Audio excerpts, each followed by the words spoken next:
الحمد لله رب العالمين والصلاة والسلام عليك يا خاتم الأنبياء والمرسلين أما بعد فأعوذ بالله من الشيطان الرجيم بسم الله الرحمن الرحيم السلام علیکم ورحمۃ اللہ تعالی وبرکاتہ۔ آج ہمارا تصوف کا لیسن نمبر 9 اور اس میں حضرت ابو حامد محمد الغزالی رضی اللہ تعالی عنہ کی بڑی ہی معتبرک کتاب احجاء العلوم کا صفحہ نمبر 81 سے 88 تک جلد 3 انشاءاللہ تعالی ہم لوگ سننے کی اور سمجھنے کی سعادت حاصل کریں گے۔ اللہ تعالی اسے ہمارے لیے علم نافع بنائے اور اسے سیکھ کر اس پر عمل پیرا ہونے کی توفیق و تفیق عطا فرمائے۔ پچھلے لیکچر میں ہم لوگوں نے الہام اور وسوسے میں فرق دیکھا تھا، آج اس کے آگے سے شروع ہے خواطر کے اسباب۔ اس طرح دل کے روشن اور تاریک یعنی اندھیرا، روشن اور تاریک ہونے کے بھی دو مختلف سبب ہیں۔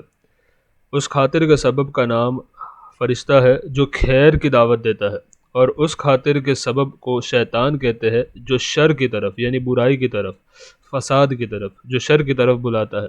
وہ لطف جس سے قلب خیر کا الہام قبول کرنے کے لیے آمادہ ہو جائے توفیق کہلاتا ہے۔ یہ سارے جو ہے نا ڈیفینیشنز ہے، شرعی ڈیفینیشنز ہے، اور یہ سارے ڈیفینیشنز ہے تصوف کے اصطلاحات میں کہ صوفیہ کرام اس کو کیا کہتے ہیں، تو اس کو سمجھنا جو ہے ضروری ہے۔ اگر نہ سمجھ آئے تو اس کو دوبارہ سے آپ لوگ سنیں، انشاءاللہ تعالی سمجھ میں آ جائے گا۔ وہ لطف جس سے قلب خیر کا الہام یعنی اچھی باتوں کا الہام، خیر کا الہام قبول کرنے کے لیے آمادہ ہو جائے، اسے توفیق کہتے ہیں، اور جس کے سبب وہ شیطانی وسوسے کو قبول کرنے کے لیے تیار ہو، اسے اغوا اور خذلان کہتے ہیں۔ کیونکہ معانی کے اختلاف سے نام بھی مختلف رکھنے کی حاجت پیش آئی، کیونکہ ہر چیز کے ڈیفینیشن الگ ہے، اس لیے ہر چیز کا نام بھی الگ ہے۔ فرشتہ اور شیطان کے کام کیا کیا ہے؟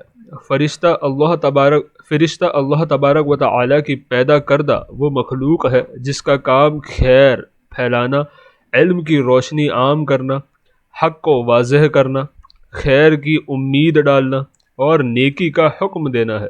اللہ تبارک و تعالی نے اسے پیدا کیا اور اسے ان کاموں کا پابند کر دیا، جبکہ شیطان وہ مخلوق ہے جس کا کام ان سب کاموں کا الٹ کرنا ہے۔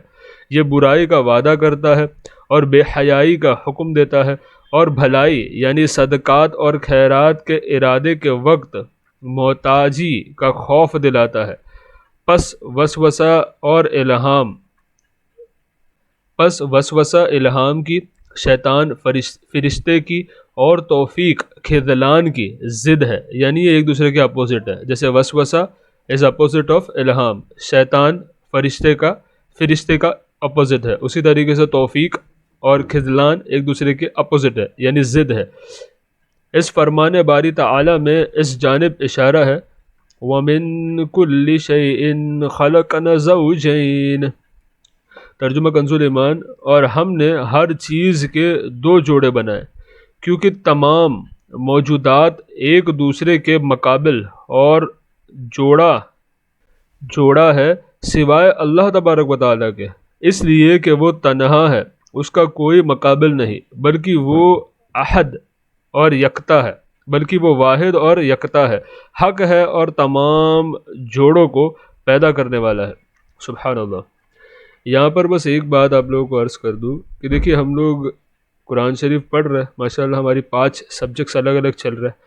قرآن شریف کا ہم لوگ ترجمہ تفسیر دیکھتے ہیں، نزہۃ القاری ہم لوگ دیکھتے ہیں، بہار شریعت، تصوف، اور پھر سیرت پاک صلی اللہ علیہ وسلم۔ تو ان تمام ٹاپک میں آپ دیکھیں گے بہار شریعت وغیرہ جو ہے، تصوف کا باب جو ہم دیکھ رہے ہیں، ان سب کے اندر قرآن مقدس کی آیت احادیث مبارکہ کو نقل کیا گیا ہے۔ یہ تصوف کی دنیا کی امپورٹنس، آپ جیسے جیسے اس سبجیکٹ کو پڑھتے جائیں گے نا، ویسے ویسے آپ کو اس کی امپورٹنس پتہ چلے گی۔ یہ اتنا امپورٹنٹ ٹاپک ہے کہ بغیر اس کے آپ کتنا ہی علم حاصل کر لیں، لیکن اگر آپ کو وہ مقام تک پہنچنا ہے نا، معرفت الہی کے مقام تک آپ کو پہنچنا ہے، اگر اس چیز کی حصول کی اگر تمنا ہے، اگر اس چیز کے طالب ہے، تو بغیر تصوف کا علم حاصل کیے، بغیر اس کی راہ پہ چلے، ممکن ہی نہیں کہ انسان وہ کر سکے۔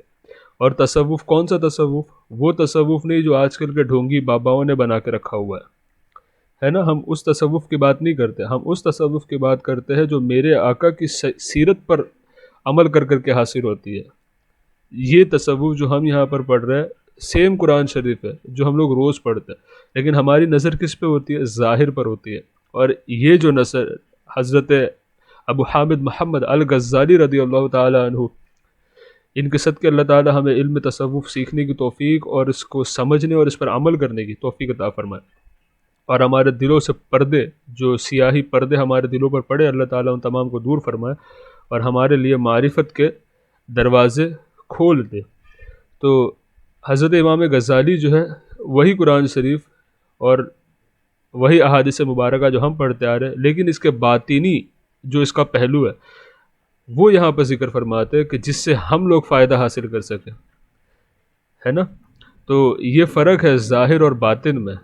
تصوف جو ہے آپ کے باطن کو چمکانے کے لیے، لیکن اس کا مطلب یہ نہیں کہ ہم اصل علم اور شریعت کو چھوڑ دیں گے، کیونکہ آج کل جو بابا لوگ کر رہے ہیں وہ یہی چیز ہو رہی ہے. تو ان کے پاس نہ جائے، اس تصوف کو فالو کرے جو آپ کو قرآن اور حدیث کا نچوڑ نکال کر کے بتاتا ہے کہ آپ کو یہ کرنا ہے، ایسے کرنا ہے، یہ چیز ہے، وہ چیز ہے. تو ہمیں ظاہر اور باطن دونوں پہ محنت کرنی ہے انشاءاللہ عز و جل. آئیے موضوع کی طرف واپس چلتے ہیں. دل شیطان اور فرشتے کا محور ہے. دل شیطان اور فرشتے کا محور ہے، چنانچہ مروی ہے کہ نبیوں کے سلطان رحمت عالمیان صلی اللہ تعالی علیہ وآلہ وسلم نے ارشاد فرمایا، دل میں دو طرح کے خیالات آتے ہیں، ایک فرشتے کی طرف سے ہوتا ہے اور وہ بھلائی کا وعدہ اور حق کی تصدیق ہے.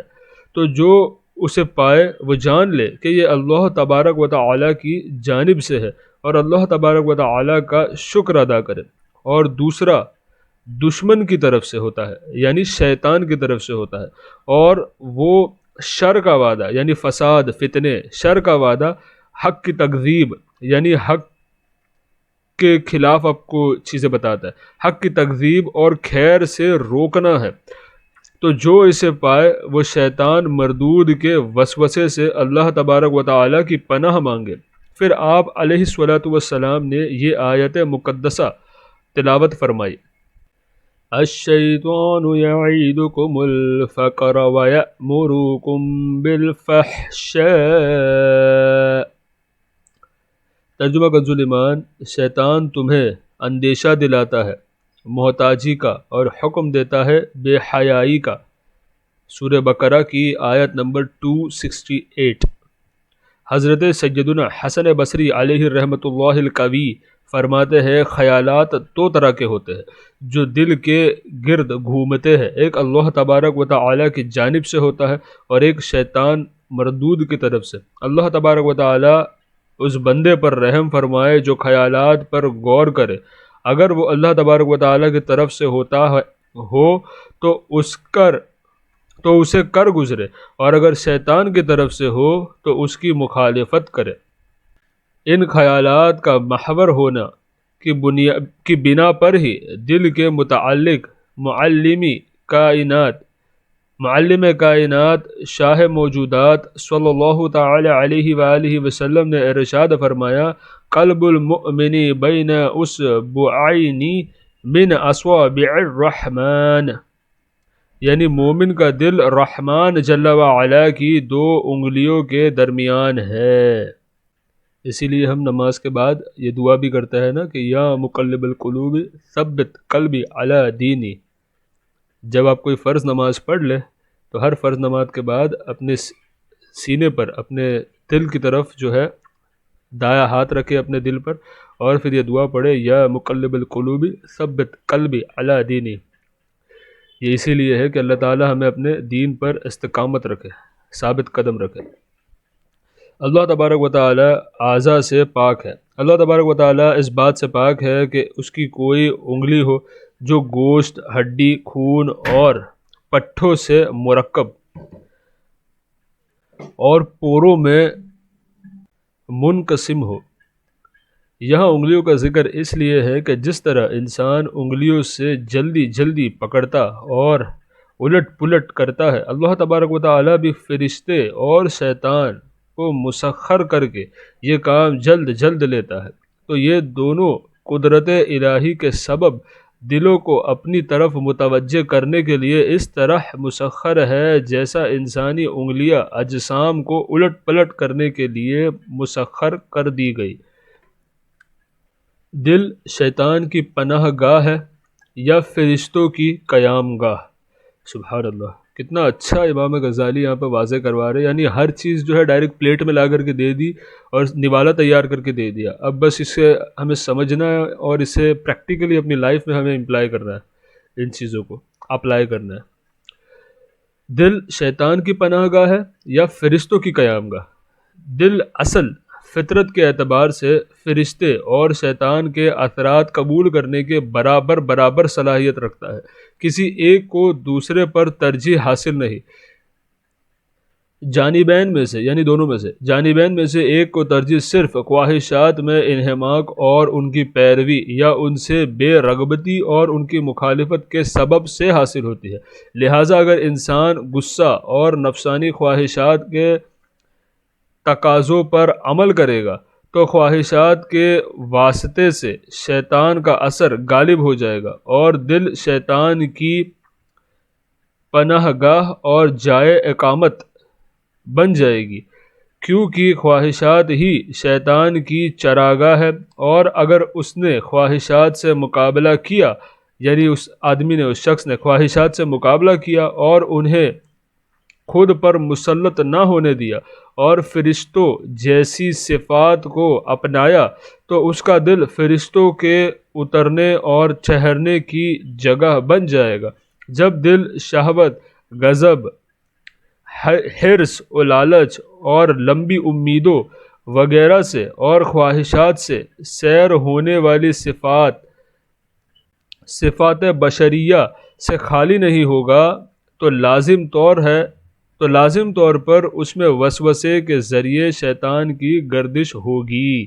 یعنی یہاں پہ یہ بتایا ہے کہ جو عمل ہم اختیار کریں گے، اگر ہم فرشتوں سا عمل اپنائیں گے، یعنی ہم اللہ تعالیٰ کی عبادت کریں گے لالچ سے، حرص سے، جلن، حسد، شہوت، غضب، غصہ، یہ دنیا بھر کی ساری چیزیں جو ہوتی ہیں نا، جو صفات مذمت کے لائق جو صفت ہوتی ہے، ان تمام صفت کو جب ہم لوگ چھوڑیں گے اور وہ صفت اپنائیں گے کہ جس میں اللہ تعالیٰ کی بارگاہ میں ہمیں انعام اور اکرام ملے، تب ہمارا دل فرشتوں کی قیام گاہ بنے گا۔ اور اگر ہم ان تمام چیزوں کو چھوڑ کر کے صرف اپنی شہوت اور اپنے ڈیزائرز اور اپنے خواہشات کو پورے کرنے میں لگے رہیں گے تو یہ جو ہے شیطان کی قیام گاہ بنے گی۔ ہر ایک کے ساتھ ایک شیطان ہے۔ مروی ہے کہ سرکار مکۃ المکرمہ سلطان مدینہ منورہ صلی اللہ تعالی علیہ وآلہ وسلم نے ارشاد فرمایا، تم میں سے ہر ایک کے ساتھ ایک شیطان ہے۔ صحابہ کرام علیہم الرضوان نے عرض کی، یا رسول اللہ صلی اللہ تعالی علیہ وآلہ وسلم، کیا آپ کے ساتھ بھی ہے؟ ارشاد فرمایا، میرے ساتھ بھی، مگر اللہ تبارک و تعالی نے اس پر میری مدد فرمائی تو وہ مسلمان ہو گیا اور اب وہ صرف بھلائی کا ہی مشورہ دیتا ہے۔ سبحان اللہ، یہ میرے آقا کی معجزے میں سے ایک معجزہ ہے۔ سبحان اللہ۔ شیطان کو بھگانے کا نسخہ۔ شیطان چونکہ خواہشات کے ذریعے ہی قبضہ جماتا ہے، تو جس شخص کی خواہش کے خلاف اللہ تبارک و تعالیٰ اس کی مدد فرمائے، حتیٰ کہ خواہش وہی پائے جائے جہاں اسے ہونا چاہیے اور مناسب حد تک ہو، تو اس کی خواہش اسے شر کی طرف نہیں بلاتی، اور شیطان کہ جس نے برائی کا لباس پہن رکھا ہے وہ بھی صرف بھلائی کا حکم دیتا ہے۔ جب خواہشات کے تقاضوں کے مطابق دل پر دنیا کی یاد غالب ہو جاتی ہے تو شیطان موقع پا کر وسوسہ ڈالنا شروع کر دیتا ہے، اور جب دل ذکر اللہ میں مصروف ہو جاتا ہے تو شیطان اپنا میدان تنگ ہونے کے سبب بھاگ جاتا ہے، پھر فرشتہ آتا ہے اور خیر کا الہام کرتا ہے۔ شیطانی لشکروں کے غلبے کا سبب، یعنی کن چیزوں سے شیطانی لشکر غالب ہوتا ہے؟ دل پر قبضہ جمانے کے خاطر فرشتوں اور شیطان کے لشکروں کے مابین یعنی بیچ میں جنگ مسلسل یعنی کنٹینیوسلی جاری رہتی ہے، اور یہ اس وقت ختم ہوتی ہے جب ان دونوں میں سے کوئی ایک فتح حاصل کر لیتا ہے اور دل اس کا مسکن اور مستقل رہائش گاہ بن جاتا ہے، یعنی اس کے رہنے کی جگہ بن جاتی ہے۔ دونوں میں سے کسی ایک کی جیت ہو جائے گی اور وہ غالب ہو جائے گا، حاوی ہو جائے گا، اور وہ وہاں پہ رہنا شروع کر دے گا، پرماننٹلی اس کے رہنے کی جگہ وہ بن جائے گی، مستقل رہائش گاہ بن جاتا ہے۔ پھر دوسرے حریف کا گزر دل کو چھیننے کے غرض سے ہوتا ہے، یعنی اب جو دوسرا بچ گیا، فار ایگزامپل اگر فرشتے نے جیت لی، آپ نے فرشتی والی صفات جو ہے آپ کے اوپر غالب ہو گئی، اور فرشتہ جو ہے شیطان سے جیت گیا، یعنی یہ صفت آپ کی جو اچھی چیزیں تھی برائی پر آپ نے اس کو فتح دے دی۔ اب کیا ہوگا، شیطان بیچ بیچ میں آ کر کے کبھی کبھار اپنے وار داؤ پیچ کھیلتے رہے گا، اس نیت سے کہ آپ کے دل کو چھین لے، واپس سے چھین لے، اس پہ قبضہ جما لے، ایسی چیزیں یہ بتا رہا ہے۔ دوسرا حریف کا گزر دل کو چھیننے کے غرض سے ہوتا ہے، اور اکثر دلوں کو شیطانی لشکروں نے فتح کیا ہوا ہے، یعنی اکثر کا حال یہی ہے کہ شیطان ان کے اوپر جیت گیا ہے اور وہ ان کے مالک بن بیٹھے ہیں، اور اب وہ ان وسوسوں سے بھر چکے ہیں جو فانی دنیا کو باقی رہنے والی آخرت پر ترجیح دینے کو کہتی ہے، یعنی اس دنیا پہ وہ لوگ زیادہ محنت کرتے ہیں اور آخرت کی جو ہے بقا والی زندگی، ہمیشہ والی جو زندگی ہے، اسے انسان چھوڑ کر کے اس والی دنیا پہ زیادہ محنت کرتا ہے اور اسے بھلا بیٹھا ہے۔ ان شیطانی لشکروں کے غالب ہونے کی بنیاد خواہشات کی پیروی ہے۔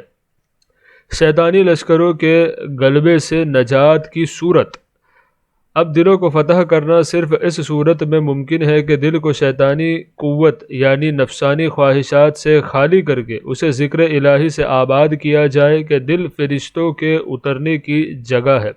حضرت سیدنا جابر بن عبیدہ عدوی علیہ رحمۃ اللہ الوالی بیان کرتے ہیں، میں نے حضرت سیدنا علی بن زیاد علیہ رحمۃ اللہ الجواد سے اپنے دل میں پیدا ہونے والے وسوسے کی شکایت کی، تو آپ رحمۃ اللہ تعالی علیہ نے فرمایا، دل کی مثال اس گھر کی طرح ہے جس کی طرف چوروں کا گزر ہوتا ہے، اگر اس میں کچھ ہوتا ہے تو اسے لے جاتے ہیں، ورنہ یوں ہی آگے بڑھ جاتے ہیں۔ سبحان اللہ، کیا اگزامپل دیا ہے، ماشاء اللہ، سبحان اللہ۔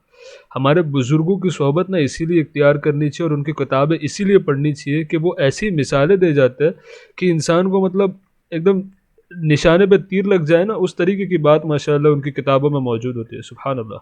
مراد یہ ہے کہ خواہشات سے خالی دل میں شیطان داخل نہیں ہوتا، کیونکہ دیکھو خواہش ہی نہیں ہے تو شیطان کیا کرے گا، کچھ چرانے کے لیے اس کے پاس سامان ہی نہیں ہے۔ مراد یہ ہے کہ خواہشات سے خالی دل میں شیطان داخل نہیں ہوتا۔ انہی کے متعلق ارشاد ہوتا ہے،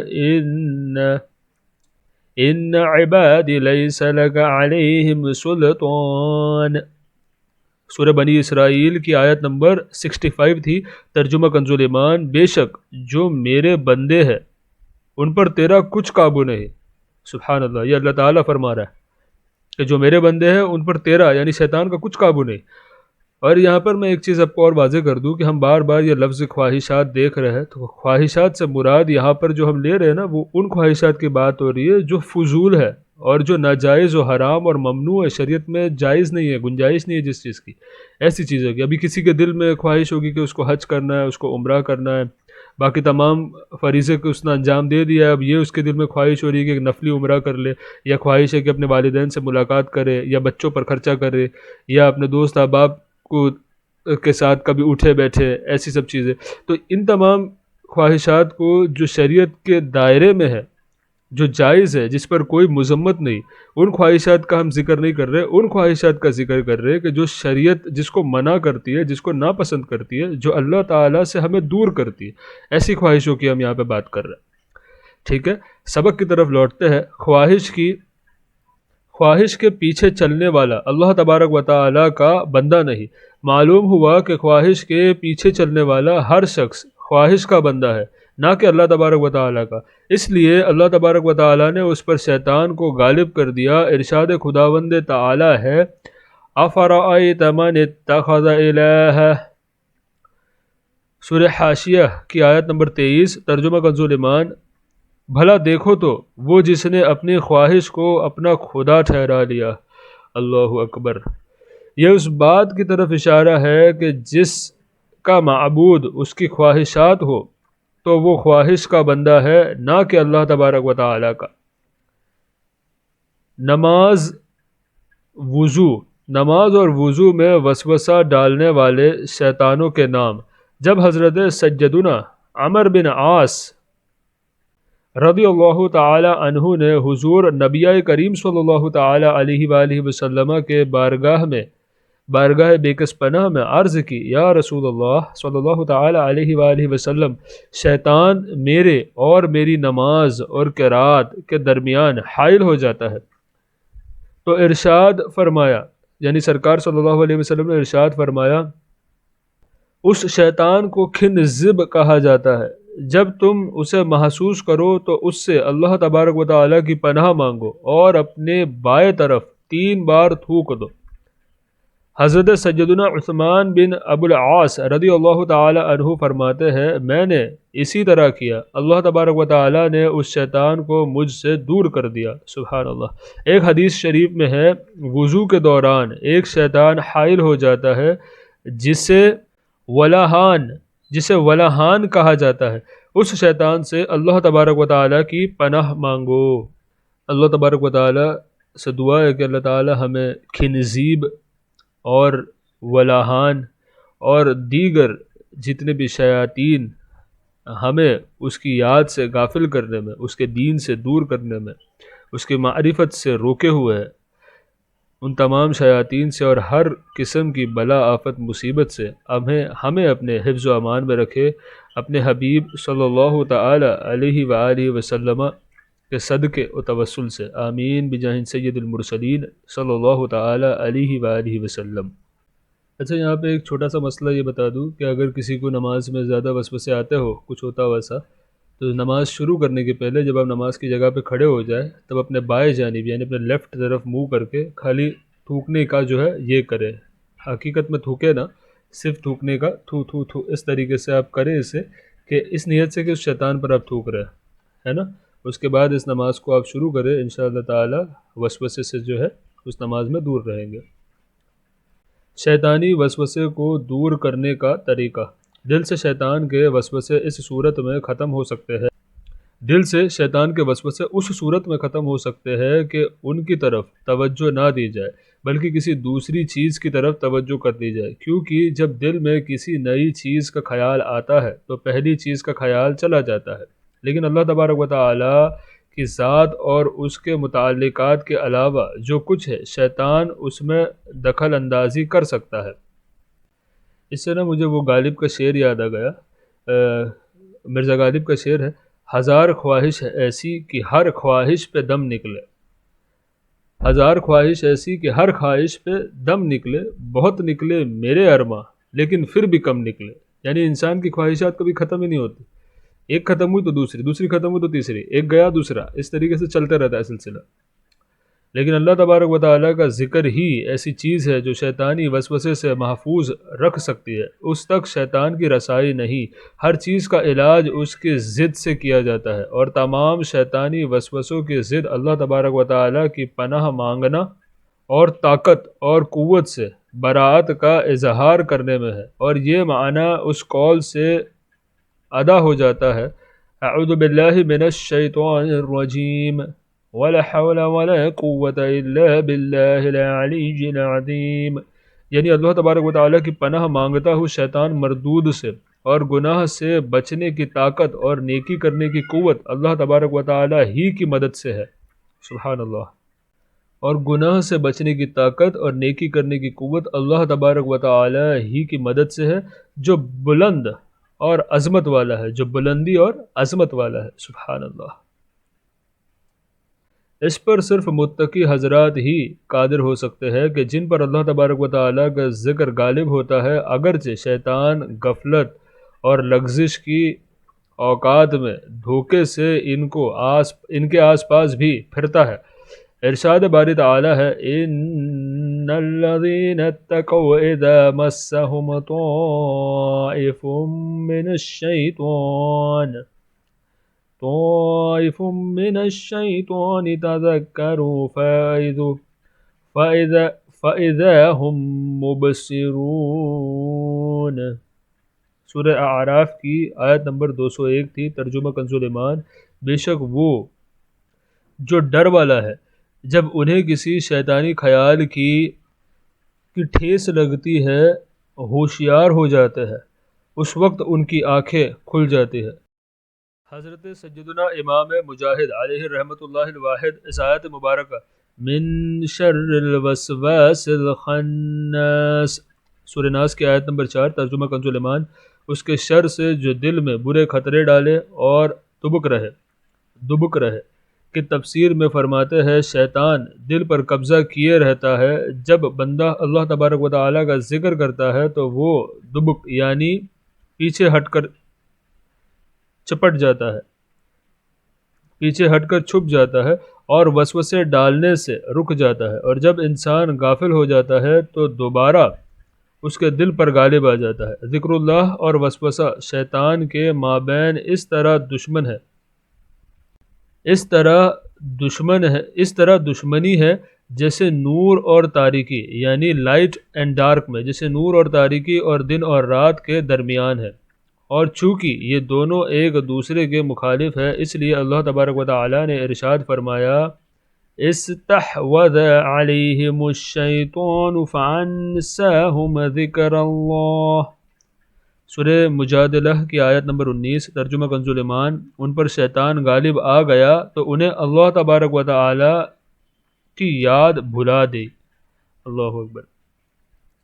جب بندہ ذکر الہی کرتا ہے تو شیطان پیچھے ہٹ جاتا ہے۔ حضرت سیدنا انس رضی اللہ تعالی عنہ بیان کرتے ہیں کہ حضور نبی کریم صلی اللہ تعالی علیہ وآلہ وسلم نے ارشاد فرمایا شیطان ابن آدم کے دل پر اپنی سونڈ رکھے ہوئے ہوتا ہے، اگر وہ اللہ تبارک و تعالی کا ذکر کرتا ہے تو پیچھے ہٹ جاتا ہے، اور اگر اللہ تبارک و تعالی کو بھول جائے تو فوراً اس کے دل پر غالب آ جاتا ہے۔ ابن وضاح کہتے ہیں جب آدمی 40 برس کا ہو جاتا ہے اور توبہ نہیں کرتا تو شیطان اس کے چہرے پر اپنا ہاتھ پھیرتا ہے اور کہتا ہے اس چہرے پر قربان جاؤ جو فلاح نہیں پائے گا۔ اللہ اکبر۔ آج کا ہمارا درس یہیں پر مکمل ہوا۔ اب تمام سے دعا کی گزارش، السلام علیکم ورحمۃ اللہ تعالی وبرکاتہ۔